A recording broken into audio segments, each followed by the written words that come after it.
Hello and welcome to News Today. My name is Kimini Nyamani Amano. Coming up this hour, President's anti-corruption advisor wants Ghanaians not to depend solely on President John Dramani Mahama to fight corruption, but rather put more pressure on public institutions. The Progressive President's resolve to fighting corruption in the country. An Accra fast-track court directs a Greek ministry to halt production and commercialization of genetically modified food. Parliament to summon chairman of the Electoral Commission before it on Thursday. Those are our headlines. For the details of those stories and plenty others over the next hour here on the program. I'll be right back with the first story. Don't go away.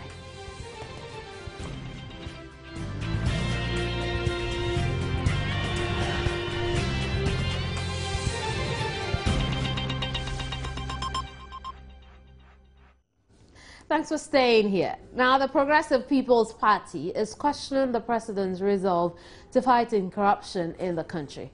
In a State of the Nation address, President Mahama outlined measures being adopted to fight corruption in Ghana. But at a news conference in Accra, chairman of the Progressive People's Party, Nia Lutebru Hammond, described the president's words as merely a false notion to score cheap political points. Jogo News' Kwabna Chenchen Hene Boateng attended this news conference and brought us this. In his State of the Nation address, only needed to have told us how he intended to concentrate his energies on how he would pragmatically deal with corruption, and all other problems, we believe, would have been properly taken care of. Anyone advocating for equity must first come with clean hands. We must raise a question on the sincerity of the president to decisively deal with corruption. Our standpoint is influenced by the apparent lack of political will on the part of the president to deal with some corrupt officials and companies on whose cases the courts have ruled in favor of the state. Many of our past leaders have shown a certain talkative posture similar to President Mahama's when it comes to the issue of corruption. We say it's mere rhetoric because all their talk to fight corruption have only proven to be cosmetic posture, said only to score cheap political points on the false notion that they are or were doing something about it. We'll stay on the subject of corruption. President Mahama's advisor on governance and corruption is asking Ghanaians to demand accountability from their leaders. Daniel Batidam says this is one of the best ways to kick corruption out of the country. Speaking on Joy FM Super Morning Show, Batidam said the citizens in action is one of the reasons corruption still exists here. The weaknesses we identified over a long period in terms of why we are not able to fight corruption is that we have been depending too much on politicians and political leadership, whereas in fact this is a demand and supply thing. So if there is no demand for accountability, if the demand for accountability is low, we will continue to have corruption. You can put anybody at the presidency. If there is no pressure on us to do the right thing, we will not be seen or be doing it. So to that extent, I am one of those who thinks that what we are seeing today in our country is good for Ghana in terms of the fight against corruption. All the pressure groups that are coming up and demanding accountability, they are contributing to good governance. They are contributing to the fight against corruption. If we were not to have that, and also your side of it, which is the media, demanding accountability, asking the right questions. And by the way, I'm not saying the questions you asked me earlier were wrong, but I think we need to, if we don't ask the right questions, we would allow people to be saying what they want to say instead of what the people need to know. The Chief Executive Officer of Imani Center for Policy and Education is also asking government to partner the private sector in the fight to rid the society of corruption. Kudjo believes decentralizing the process and opening up for support from the private sector can boost government's chances of winning the battle against corruption. He was speaking on Joy FM Super Morning Show. Not seeing the 10 coats or 10 leaf aspect of it, because you are going to reorder the same projects and without any sense of decentralizing these things, especially if you want to bring the private sector. I like to stay on this subject because, see, recently I was in a conversation, had a conversation with some serious European business people in this country, and they were asking, so this is your private sector development plan. What is happening to it? We said, well, it's dead. Recently, the trade minister tried to revive it, but he was asking for money in order to revive it. And the donor said, hey, hang on, what have you done for the private sector, really? The point I'm making is simple. Governance is not about the presidency or the executive doing everything and claiming credit for it. You can partner and do it properly. You need the private sector to do this. I don't understand why almost all the big contracts in this country have to be done by the government. Kudjo also thinks the president should use his executive powers to call recalcitrant government workers to order if he wants to win the fight against corruption. Which is why I still maintain that a chunk of the corruption, and by the way, even though we accept that corruption exists in every aspect of our lives, we are talking grand larceny, grand corruption, the one that feeds on huge contracts that obviously are overblown. It doesn't help at all. So the way to solve this matter, first of all, I still insist that on an ethical and a moral persuasion argument, that the man in the middle, at the top, can actually say and change it. Because the same powers that empower him to say or do things, the same powers that can take out. Obviously, Mr. Batida, I wasn't suggesting that the president should prevent anti-corruption agencies or even the judiciary from doing stuff. There's a shortage of essential drugs at the Tamale Teaching Hospital, and our Northern Regional Correspondent Hashmin Mohammed, who's been on this beat, tells us that this is adversely affecting patients. Meanwhile, hospital authorities say they would engage in an emergency meeting to deal with this.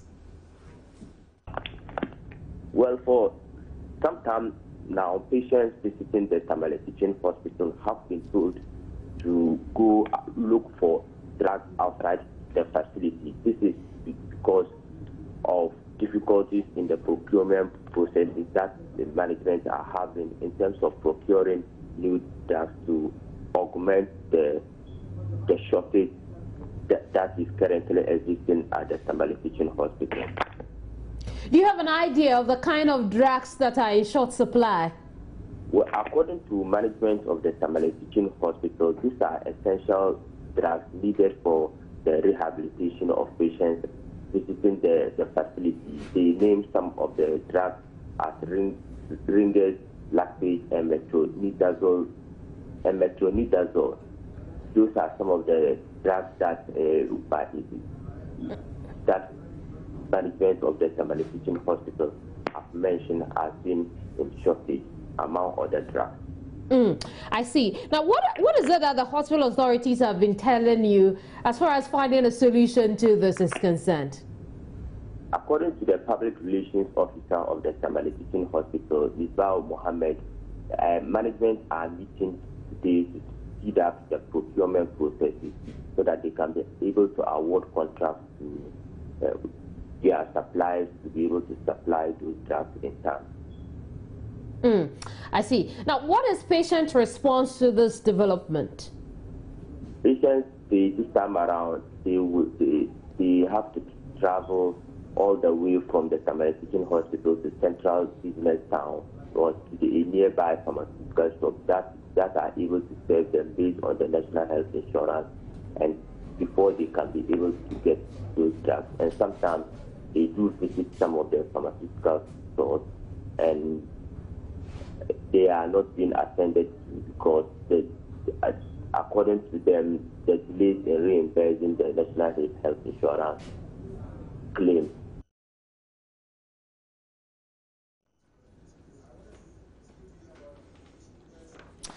Well, now, 2 people have died after drinking alcohol in a community in the Prestia Huni Valley area.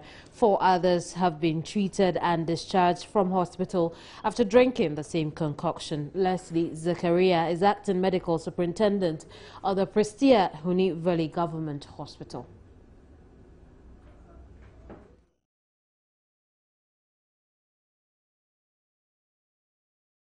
One baby and 2 young men. But unfortunately, for one of the young men, he was dead on arrival. So the other 2, the man and the woman, they were vomiting profusely, and the story was told that they had taken in some alcohol preparation that had been mixed with so many concoctions. At least about 3 different substances had been mixed with the alcoholic beverage, the locally brewed alcoholic beverage.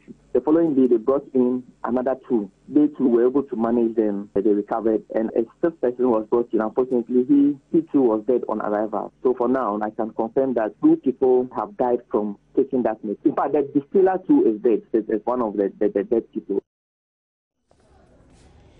Timothy Dasa is with the Prestia Huni Valley Police Command. Is joining me over the telephone. Let's find out from him what efforts have been made so far into this particular matter. Thanks for joining us here, Timothy. Hello, DSP. Hello, DSP. Hello. Well, thanks for joining us here. What strides has the police made already into this particular case of some sort of poisoning in the Prestia Huni Valley area? Actually, we've gotten a case in connection with guys who took affectation, and out of that, 2 of them lost their lives. It all happens when a woman invited them to carry firewood from the bush to a nearby road so they could convey them to the town. After doing the job, the woman went to the house and brought asbestos mixed with herbs and root. Gave it to the guys who assisted her to drink. After drinking, they started complaining of stomach pain, and they were rushed to the hospital. Unfortunately, before they got to the hospital, one of them died. So as I speak now, we were able to arrest the person who gave out the drink, the person who also gave out the concoction, together with the woman who sent the drink to those workers to drink. I see. What's next in terms of preventing others from taking this particular medicine? Say again? I'm asking, what's the next step from here? The next step is that we're going to arrange them before court. That is the man together with the 2 men who gave out the concoction together with the woman. Are other persons at risk of consuming this concoction, or it ends with the arrest? Hello? I'm asking if other persons in the Prestia Huni Valley area are at risk of consuming this concoction. Yes, I would say it's been a practice of most of those who patronize some of these drinks, that they feel the concoction is also some sort of medicine. So they take those things to heal themselves out of sicknesses and all that. So the advice that I'm giving to people is that it's better you take it raw, because there's no way you can prevent them from taking it. So taking it raw instead of mixing, because you don't know the danger associated with some of these roots and herbs, especially when dealing with apothecary or any other drink. So the best thing is to drink them raw instead of mixing them with concoction and other things. How is the police tracing other persons who may have consumed the same concoction that has killed 2 already? How will the police? How are you tracing other persons who may have consumed the concoction which has killed 2 people already? what happened was those who took the concoction have been doing that rushed to the hospital. So now that's what has happened. None or any other person has it. I see. Those who actually taken, they are the people that is just the hospital and are sick. Superintendent, I'm grateful for your time. We'll leave it here. It's a pleasure. Superintendent Dasa is with the Prestia Huni Valley Police Command. Now, there have been several reports of drug shortage at some regional health facilities. The shortage comes despite assurances from the Ministry of Health that last January's fire outbreak at the Central Medical Stores will not affect drug supply. Deputy General Secretary of the Ghana Medical Association, Dr. Justice Youngson, says the shortages being recorded is partly due to the indebtedness of the National Health Insurance Authority to private pharmaceutical firms. See, this is one of the difficult situations most of the facilities find themselves. There are two main sources of procurement of drugs from the regional medical stores, that is the central medical stores, but it goes through the regions to the facility. So from the medical stores to the facility, and then the other source of procurement is what private people supply these health facilities. Now, if we look at what happened at the central medical stores, yes, we had a few backups in some of the regional medical stores, but technically speaking, we are short of drugs from that end. What it means is that the private people will have to try to come in and complement whatever little these health facilities have, while government tries to get whatever we lost at the central medical stores. Now, as we speak, these same private pharmaceutical agencies who are going to supply these hospitals, some are owed to, so many billions of cedis. So most of them have actually decided that they are no more going to do business with the health facilities. Or even if they are going to do business with them, it is going to be cash and carry. Or in some situations, if they give you, let's say, 100,000 worth of drugs in the past, they will give you, say, maybe 10,000 worth of drugs now. What it means is that most of the facilities are not going to get what they need. An Accra Fast-Track Court has directed the Agric Ministry to halt the production and commercialization of genetically modified food. This follows a suit by an advocacy group known as Food Sovereignty Ghana. Joy News' Kwachi Afred Nuyama was in court today and has joined me over the phone for further details. Hello, Kwachi. Yes, Kamini. Tell us more about the court's decision today.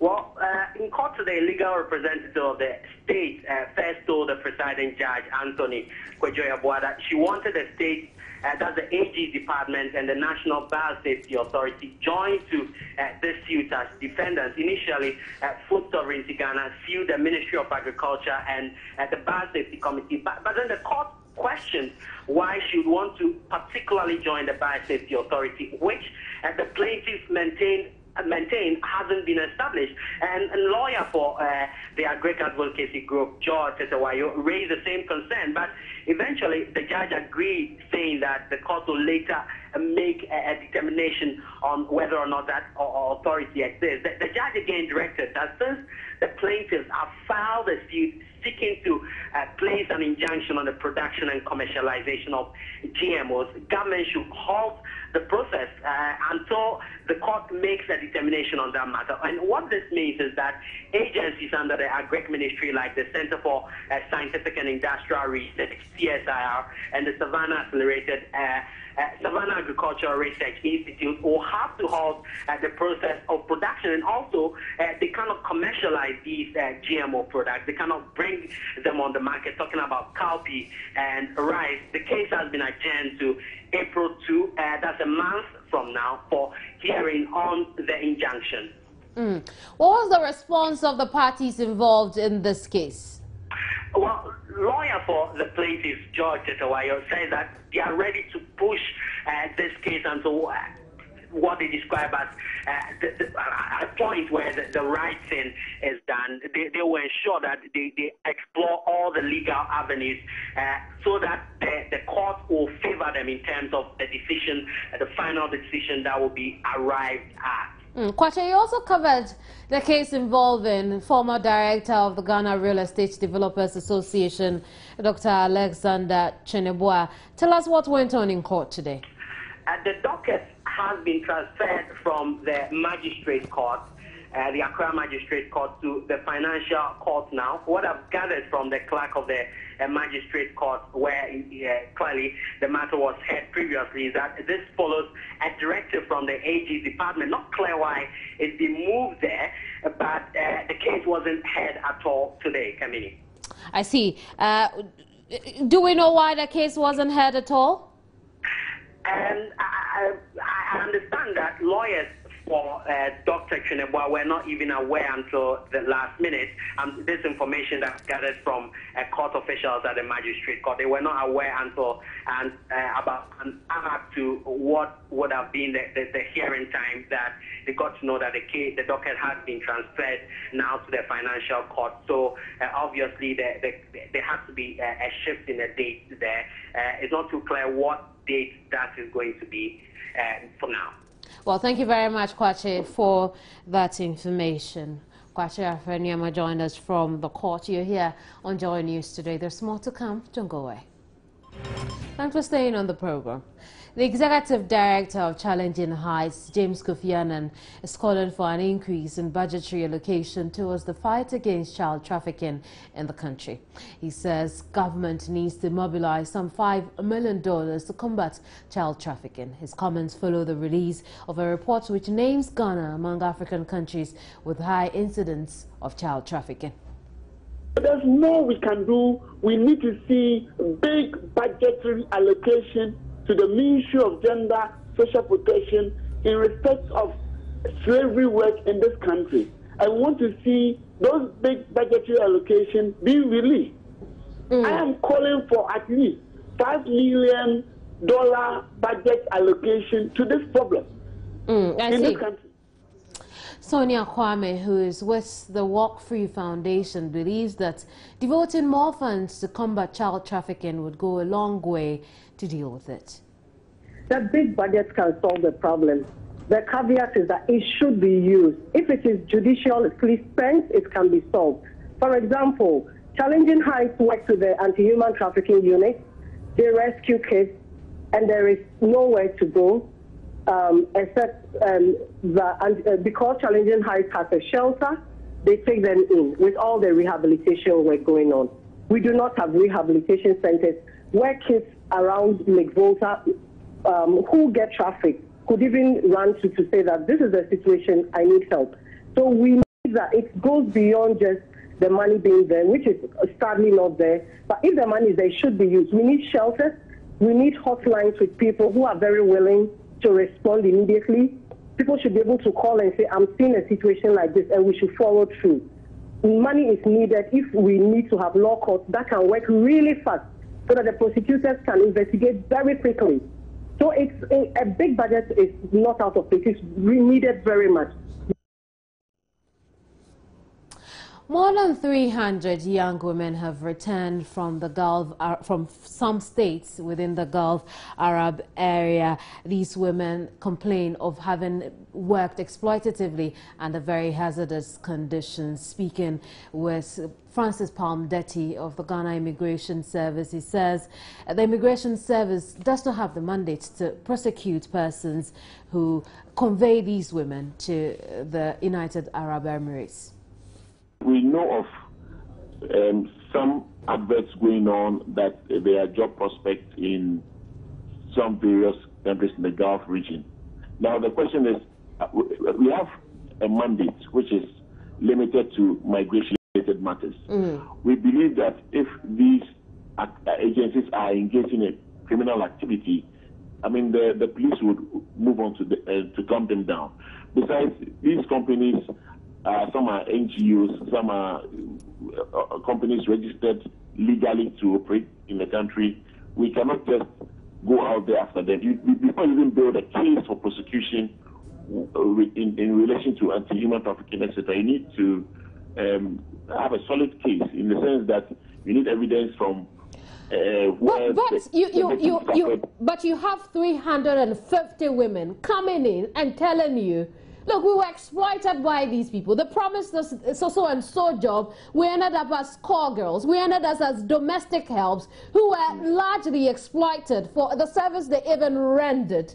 That is not enough a case to start with? Yes, we think that is useful information for us to collaborate with other agencies to deal with the matter.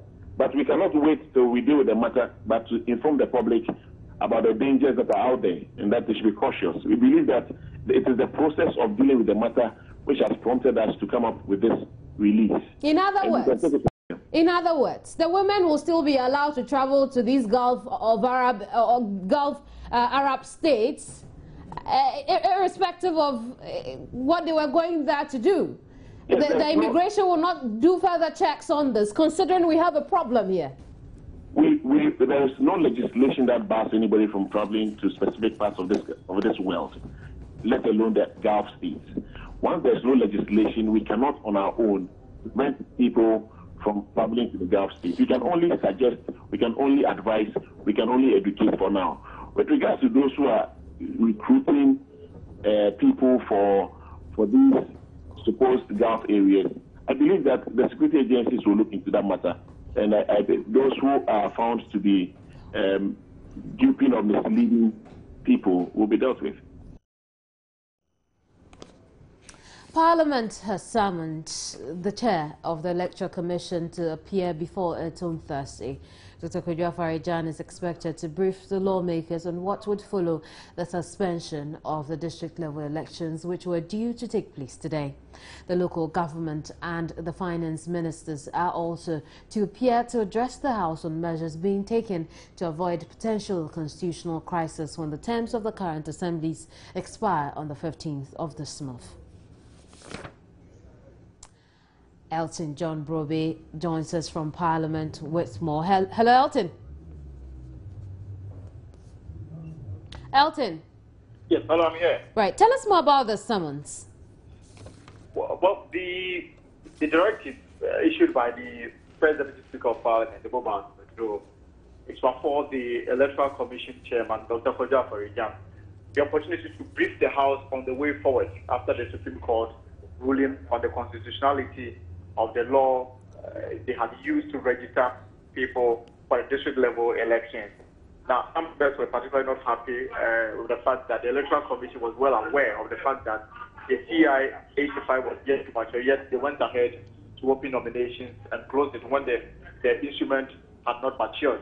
So basically they want the Electoral Commission chairman to explain to the House what step he is taking to hold the district-level elections to address the likely constitutional crisis that is likely to come up on after the 15th of March, when the term of this particular assembly expires. And he will be in the House together with the local government minister, because the local government minister will speak on behalf of government about plans to also address the gap likely to be created by the absence of an assembly member from the 15th of this month. And the finance minister also talk about finances that the nation has incurred and what the plans are before the Electoral Commission to undertake the exercise for the very second time. But members particularly were not happy with the fact that the ET acted without a law when it was clear to them that the instrument was yet to mature in Parliament. What does Parliament hope to achieve after summoning these three? Well, basically to get a clear guideline regarding what the EC is doing to hold the election again, or better so to open nomination. Now, we have been told that the Electoral Commission may come to Parliament on the 16th of March of a new instrument, and that will take 21 days to mature. And according to members, that will take the House to May before the Electoral Commission can open nomination and then start the process again to hold the district-level election. And they are of the view that this will take quite a while, because once the Assembly term expires on the 15th of March, what will mean is that the District Chief Executive will no longer have the power to undertake capital projects, because any capital project will have to receive the blessing of the assembly. And when there is no assembly, it means that governance at the local level cannot go on, and that will bring a serious vacuum in terms of development for communities and districts within the country. So, in the interim, plans by government to address the vacuum likely to be created by this, constitutional directive given by the Supreme Court. Vis-a-vis what the Election Commission is doing to ensure that as early as possible they organize the election. But if the House will go by the 15th of March date that we have been told the Electoral Commission will come to Parliament to present a new legislation, that would mean that if the one of the federal election most likely will take place in May, which the House it will just stretch the Assembly from meeting their obligations. I'm grateful for your time, Elton. Elton John Brobe joined us from Parliament. Now, the Electoral Commission says, contrary to reports that it failed to follow laid-down procedures and the processes leading up to the now suspended district-level elections, the Commission adhered strictly to the provisions. The Electoral Commission had to postpone the election scheduled for March 3 after the Supreme Court ruled that the election was not supported by the right legal instruments. The EC, however, says it was not aware that CI 75, which was the legal basis for the election, had not matured till the court ruled against it. According to the Principal Public Relations Officer, Christian Owusu-Parry, the Commission had always relied on the provisions made in the CI 75 to conduct all its elections, and that no objections were raised when nominations were opened. We went into this exercise with all the good intentions, relying on laws that we have been relying on all the time. We have relied on the CI 75 to take nominations before, then it was CI 15. We have relied on PNDC Law 284. So we have relied on a combination of laws, and those laws have never been challenged. And it's always so unfortunate that this time it is alleged that CI 85 wasn't matured, and we had gone ahead to receive nomination under some other regulation that the Supreme Court disagrees with us. Until we close nomination, nobody has raised any such objection. So where did that advice come from? And of course, we were operating with laws, and we have operated these laws over the years. Those laws, we relied on them in the past to run successful elections, and if those laws are being challenged now, then of course new developments have come up, and so we have to adjust the way that we do things. That is all it means. There are new developments that we have to comply with. It doesn't mean that we didn't take the necessary. He further added that the EC will, by the close of this week, lay before Parliament a new set of regulations on the conduct of district-level elections, after which it will open new nominations for the Assembly elections. What the Commission has decided to do is that before we take nominations, we have to take the regulations to Parliament. So we're going to prepare fresh regulations for the conduct of district-level elections, and we're looking at putting the regulations together in the next few days, and as soon as the regulations are ready, to be laid before Parliament. And when it is laid before Parliament, we'll have to wait for the mandatory 21 sittings before it matures. It is only then that we can talk about receiving nominations for the district-level elections as ordered by the Supreme Court. School children at Yarogruma, a farming community in the Esutefi North District of the Bunaava region, have expressed concern about the failure of New Muntaha mines to transport them to and from school at Ulari Settlement in Kenyasi No. 2. According to the pupils, the situation has forced some of their colleagues to drop out of school because walking for about 19 kilometers a day just to be in school is not motivating enough. Nestor Kafuya Jomo, after spending some time with these pupils of Yarogruma, reports that they are really suffering. school children at Yarugruma were resettled at Olari Settlement in Kenyasi number 2 some few years ago by Newmont Ahafumine from their original school at Kodiwuhia. The resettlement became necessary due to operations of Newmont close to Kodiwuhia and Yarugruma. According to sources, there was an agreement that Newmont will have to make available 3 buses to convey the school children to and from school at Olari Settlement, a distance of 19 kilometers. The pupils told Joy News buses picked them up at the initial stages but got interrupted along the way. Finally, the buses stopped coming. This interruption, they say, has encouraged most of their colleagues to stay away from school for the past 2 terms. The pupils are more worried due to a letter written by the District Education Oversight Committee drafted to the community by workers of Newmont, asking the pupils to vacate the school at Olari Settlement for Dochikrom. A Form 3 student, Hamid Abdul Latif, wants to become a journalist in future but thinks his dream is dying off gradually due to the situation. A parent, Dauda Hafiz, told Joy News that the community, in collaboration with the pupils, have petitioned the Bono Regional Coordinating Council and the Ministry of Education, among others, without any result. He is therefore calling on the central government to step in to get the buses running. The people themselves sent petition to the Regional Education Director, the District Education Director, New York, that's the District Education Oversight Committee in the speaking of there. But it fall on deaf ears. More than 67 people. Education is very at stake. The people are also calling for a total resettlement of Yarugruma due to the excessive noise and vibration, as well as pollution of their water bodies as a result of Newmont's operations. Nesta Kafuya Jomes report. There's more to come here, just stay.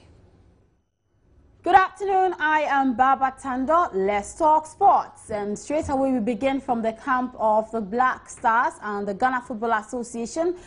President Kwesi Nyantakyi, he is about to make permanent the places of physical trainer Jamie Lawrence and video analyst Gerald News. Remember that these 2 gentlemen were in the news ahead of Ghana's participation in the 2015 AFCON tournament in Equatorial Guinea. Kwesi Nyantakyi, president of the GFA, has been speaking to my colleague Benedict Owusu-Dankwa, and he joins me here in the studio. Benedict, good afternoon to you. Good afternoon. What has Kwesi Nyantakyi been telling you about Gerald News and Jamie Lawrence? Well, according to the FA president, these guys have played an immense role at the Africa Cup of Nations in Equatorial Guinea. So, you know, for him, he thinks that it will be appropriate to tie them down so that there will be permanent feature to the technical team. So what's going to happen is Gerald News, who came in as a video analyst, and Jamie Lawrence, who came in as a physical trainer, and they will now be with the Black Stars team. Unlike when Avram Grant, you know, recommended them for the tournament. Now what's going to happen is they will be with the technical team, according to the FA president. So from now, Avram Grant, he's got some more years to stay as the coach of the Black Stars. Contract? Yes, on his contract. So what was going to happen is he will be with Gerald News and also Jamie Lawrence. And one thing that he also noted was that these guys, well, their work is not going to be only with the Black Stars, rather they will also be with the other national teams. So immediately what's going to happen is, you know, our next assignment is the Under-20 in Senegal. That tournament will begin this weekend. So Gerald News, the video analyst, and Jamie Lawrence will travel to Senegal to join the team, same as Avram Grant. What happens to Maxwell Kunedu? Well, Maxwell Kunedu is still the assistant coach of the team. There's been no changes in the Black Stars technical team. Even we can talk about goalkeepers trainer Nasam Yakubu. He's still with the team as well. But what he was trying to tell me is that now, at least looking at the role the guys played at the tournament, he thinks that they did so well and believes, you know, going forward, especially when we want to win the 2017 Africa Cup of Nations, if you get these guys to stay with the team in terms of, you know, their experience and what they bring to bear, it will help the team. That's why for him, they want to regularize their stay with the team. So Maxwell Kunedu still will stay on as assistant coach of the team. All right, thank you very much, Benedict Osudankwa, with the announcement that Gerard Nusa, who happened to be a video analyst, and Jamie Lawrence, a physical trainer, will now become permanent members of the Black Stars technical team as assistant coaches, together with Maxwell Kunedu, who still keeps his place also as an assistant. So what's going to happen is that we'll have an assistant 1, assistant 2, and assistant 3, more or less. Yes, all of them are going to be called assistant coaches. So, but Maxwell Kunedu has his role as an assistant to Avram Grant, and you know Gerald is coming in as a video analyst, and Jamie Lawrence is a physical trainer. Definitely. Thank you very much, Benedict. All right.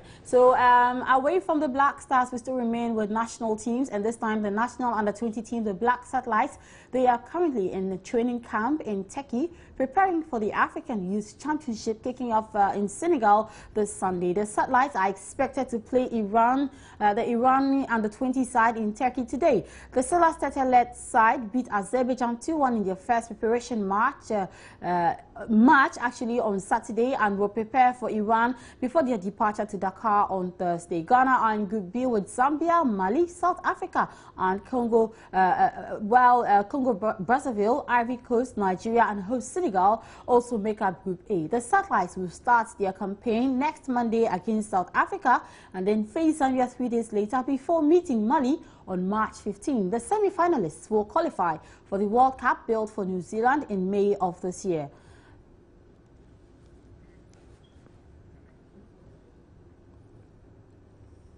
All right, to some unfortunate news, this happens to be with the Ghana Beach Soccer Association, and you know, they have been struggling to raise $32,000 in addition to $20,000 as money or funds to make it possible for them to travel to Durban in South Africa. Now, some drama actually happened yesterday at the offices of African Origin Travel and Tours, and Mr. Kusi Jemfi, who happens to work with the Africa Origin Travel and Tours, said that they could not take delivery of their flight tickets because the chief executive officer of that company, Mr. Samson Dean, was awaiting official confirmation from the sports minister.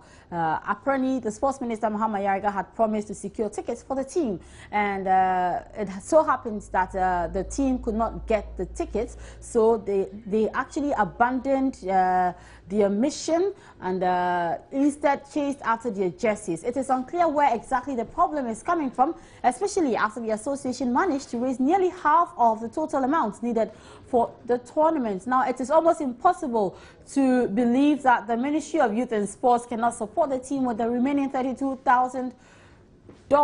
The Ghana Black Sharks will play in a tournament that will feature Africa's top beach soccer teams, including African champion Senegal, current top seed Ivory Coast, number 3 ranked Nigeria, and host of the event South Africa.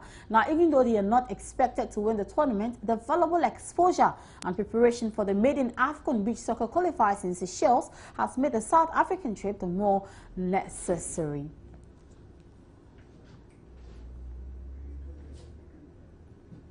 So the tournament is actually supposed to kick off on the 6th of March, and as it stands, even tickets to travel to South Africa by the Black Sharks of Ghana has become a problem. Ending it for sports this afternoon. My name is Baba Tando. Have a good afternoon. 200 students of Kimbu Senior High School have been sacked from school for failing to pay school and extra classes fees. The headmaster of the school, Michael Jamara, who spoke off camera, told the news team deadline for payment of fees has elapsed, and the only way to get the students to pay is to take the hotline. Latif Idrisu is on this beat. He's joined me over the telephone. Hello, Latif. Hello, Kamini. Where are the students at the moment? You know, we got to the school at around 11:15 thereabouts, and we saw lots of these students at the entrance of the Kimbu Secondary Technical School.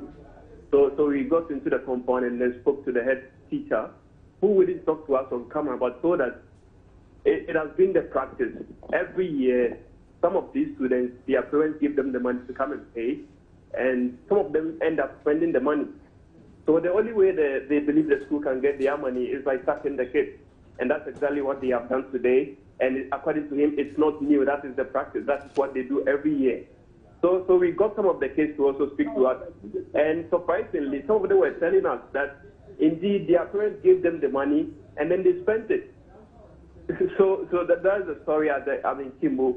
Secondary School right now as I speak to you. Which class do these students belong to?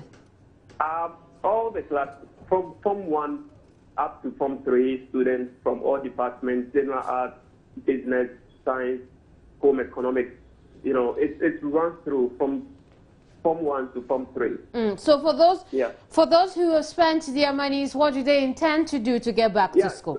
So I asked them, why are they still here? If you've been stuck, what the teachers expect from you is to go home and inform your parents that I've been stuck, so get the money for me to go back to school. Why are you still here? And they told me they are hoping that the teachers will reconsider and then get the money. Does this... Hello, Latif. I think the line got patchy there. We'll leave it here and continue in subsequent broadcasts. Now, Joy News checks revealed that 130-bed maritime hospital is being funded from the internally generated funds of the Ghana Ports and Harbours Authority. Work on the 46 million cedi facility started in late 2013 and is expected to be completed this year. President Mahama told Parliament last week that government had invested money in various projects, including the Maritime Hospital. But officials at the Ghana Ports and Harbours Authority say funds for the construction of the facility are from the authority itself. Kwete Nati was there and has joined me in the studio now with some more.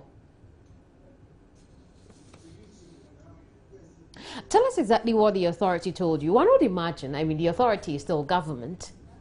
But it's important to know the structure we are talking about. It's 150 bed per its design. It's located in Tema Community 3. And the main hospital block is a 5-level floor. It has a mortuary, medical store, maintenance, and dialysis center. Most of it is completed. The dialysis unit is still under construction. I saw some of the workers there working. And I was told by the marketing and public affairs manager at the Port Authority, Nikwea Masa, that they are funding the project. The facility structure is 18 million Ghana cedis. Then the medical equipment which would be installed at the facility is 28 million Ghana cedis. So in sum, it's 46 million Ghana cedis. But when I spoke to some sources there, they were unhappy with the impression that was being created, or that was sort of created in the President's State of the Nation address, that the monies were coming from the government. In fact, they were not happy about that. They were saying the monies were coming from the internally generated fund of the Port Authority and not from the consolidated fund. Do they see themselves different from government? I think they would have appreciated the fact if government had made it clear that these monies is from a state institution. I think for them that would have sunk well. Are they still looking forward to government to complete what has been done already? No, in fact the project would be completed December this year. Everything is on point, and I think by the end of this year we should see a completion. Well, we'll leave it here for now. Thank you very much, Kwete. Kwete Nati was at the Ghana Ports and Harbours Authority, and well, there's more ahead to go. Our top stories here on Joy News today. President's anti-corruption advisor Daniel Batidam says the public must do more to put pressure on public institutions and not to depend on the president to fight corruption. Meanwhile, the Progressive People's Party is questioning the president's resolve to fight corruption in the country. An Accra fast-track court directs a Greek ministry to halt the production and commercialization of genetically modified food. Parliament's to summon chair of the Electoral Commission, Dr. Kwadwo Afari-Gyan, to appear before it on Thursday. Thanks for staying on the program. Find more news on myjoyonline.com. My name is Kimini Nyamani Amano. Have a good day.